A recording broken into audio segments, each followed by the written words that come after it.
বিভিন্ন সময় পত্রিকাতে এবং সোশ্যাল মিডিয়াতে দেখতে পাচ্ছি। আমরা ইতিমধ্যে দেখতে পেয়েছি যে এরকম কিছু কথাবার্তা এসছে অন্তর্বর্তীকালীন সরকারের সাথে একমত হবার পরেও অনেক বিষয় আমাদের সশস্ত্র বাহিনীর সিনিয়র নেতৃবৃন্দ যারা আছেন তারা তাদের অফিসারদের সামনে বিভিন্ন বক্তব্যে সেগুলোর সাথে প্রকাশ্যে দ্বিমত করছেন। যদি এই বক্তব্যগুলো সঠিক হয়ে থাকে, আমরা পরিষ্কার করে বলতে চাই যে অন্তর্বর্তীকালীন সরকার অথবা যে কোনো বেসামরিক সরকারের সিদ্ধান্তের প্রতি আনুগত্যশীল থাকা হচ্ছে বাংলাদেশের প্রত্যেকটা ফোর্সের অ্যাবসলিউট রেসপন্সিবিলিটি অ্যান্ড অব্লিগেশন। তারা যেই সকল ভাষায় রাজনৈতিক বক্তব্য দিচ্ছেন এবং যেই বিষয়গুলোতে অন্তর্বর্তীকালীন সরকারের রাজনৈতিক সিদ্ধান্তের ব্যাপারে দ্বিমত করছেন প্রকাশ্যে, this goes absolutely tantamount to a military coup. এগুলো হচ্ছে প্রায় কু হয়ে যাওয়ার মতো ভাষা। আমরা আর্মড ফোর্সেসের সিনিয়র লিডারশিপকে মনে করিয়ে দিতে চাই, গত 17-18 বছর ধরে তো দিল্লিকে আওয়ামী লীগ যে বাংলাদেশের করদ রাজ্য পরিণত করেছে, সেদিন তো আপনাদের মুখে আপনারা কুলু বেটে বসেছিলেন।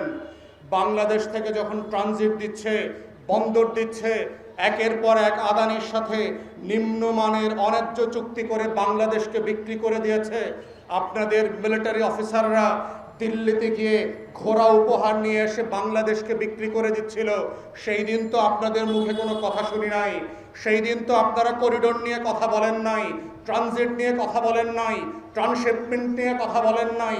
আজকে হঠাৎ করে 18 বছরের দিল্লির গোলামি থেকে যেদিন বাংলাদেশকে 24-এর 1400 শহীদ মিলে নতুন করে শহীদ হয়ে এই দেশকে স্বাধীন করেছে, আপনারা হঠাৎ করে দেশপ্রেমিক সেনাবাহিনী হয়ে গেলেন। আপনাদের লজ্জা লাগলো না? 16, 17, 18 বছর ধরে আওয়ামী দিল্লির গোলামি করে বাংলাদেশের লেন্দুপ্তরজি আর মির্জাফরের রোল প্লে করেছেন।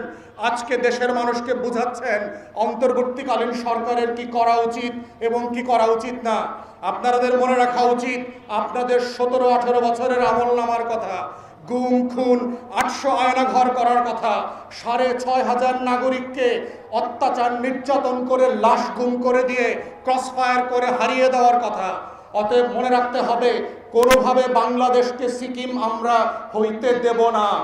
বাংলাদেশের 24-এর রক্ত দিয়ে যারা বাংলাদেশ স্বাধীন করেছে, আবু সাঈদ আর মুগ্ধের রক্তের প্রতিটা ফোঁটায় দেয়ালে দেয়ালে বলে দেওয়া আছে, কোন ফেরাউন, মির্জাফর, জগৎ শেখ আর লেন্দুপ্তরজির কাছে সিকিমের মতো করে বাংলাদেশ আর বর্গা দেওয়া হবে না।